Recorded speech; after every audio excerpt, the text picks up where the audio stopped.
video is called Breaking the Habit of Suffering and How to Overcome Your Trauma Story. It's part 1 of a 7-video series. Many people come to me to change these bad habits in their lives, these maladaptive coping strategies, dysfunctional or toxic relationships, their unhappy lives, or just how to get unstuck from these emotional wounds of their past. Some people have been struggling to change for years, decades even, and they've seen many psychologists, psychiatrists, they've been on medications, gone to therapy for years.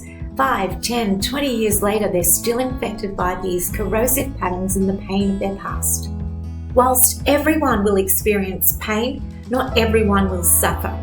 And this is the most important point to remember. Pain and suffering are not the same thing.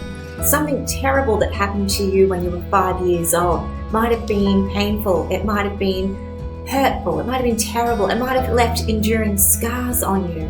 But if you are now 50 years old and the pain of that experience is still negatively and significantly impacting your life, then you are in a state of suffering. The event is over. The pain is finished, yet some people continue to suffer, never quite understanding that the suffering is optional. Pain is certain, but suffering is optional. You don't have to keep suffering. Your brain is a record keeper of your past, a database of all of your experiences, your thoughts, your desires, your fears, and your dreams. These records are kept in different filing cabinets in your brain.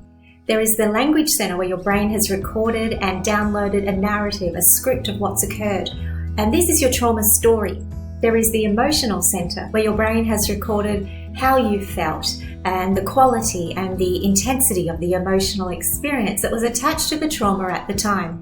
Then there is the sensory cortex, a part of your brain that processes the somatic experiences in the body. It receives information from receptors that are positioned throughout your body, and it translates this information into things like physical touch, proprioception, which is where your body is in proportion to space, things like pain and temperature.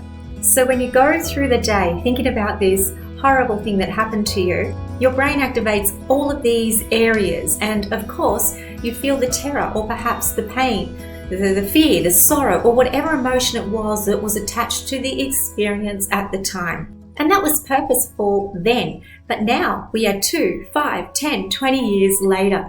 Now you are actively living in the past. And this is the home of depression and where the trauma story resides. The emotion and the physical experience of the trauma is over, but you're feeling like it is very much part of your day-to-day life, very much part of your present. So people may reaffirm their identity from these patterns, from these thoughts, behaviors, and rituals that they repeat over and over in their mind. And where they identify as shameful or broken or defective or unsafe, helpless, powerless, whatever they choose to identify with, they become. But because these things happened to you, it doesn't have to define you. Your biography is not your destiny unless you choose it to be. If you rehearse, repeat, retell, and relive the trauma identity, then the brain regions will grow and they will get stronger and stronger until this repetitious nature of these maladaptive patterns becomes habitual. So when you come to me to change your habits and your patterns and your relationships and your life, don't be surprised if I refuse to invest in your trauma story. Now, this is not because I don't sympathize with what you have gone through and what you have endured. I absolutely do. I'm sure what you experienced was horrible. It was probably unjust, maybe criminal, disgusting, abusive, whatever. I get it. It was painful, and I am deeply sorry that that happened to you. But neither you nor I can change what has happened.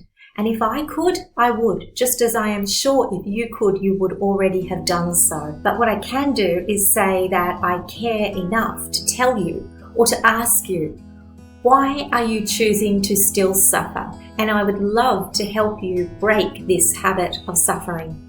So in this video, I want to tell you that you have a choice.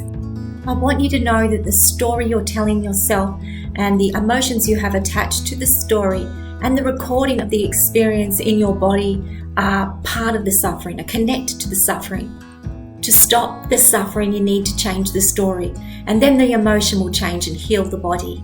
Emotions influence how you feel, which influence what you think, which influence what you do, which influences what you think, and round that goes, a vicious cycle getting stronger and more powerful every time you repeat it.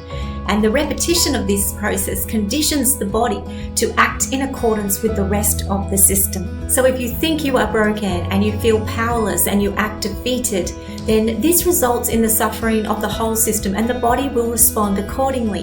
Now, it's no longer just psychological. You will start to have physical symptoms: fibromyalgia, headaches, stomach pains, cancer, cardiac, respiratory problems, immune deficiencies, chronic health and autoimmune conditions are not uncommon. Your brain is the record keeper and your body keeps the score. So now every part of you is suffering, and of course you'll believe in your situation is helpless.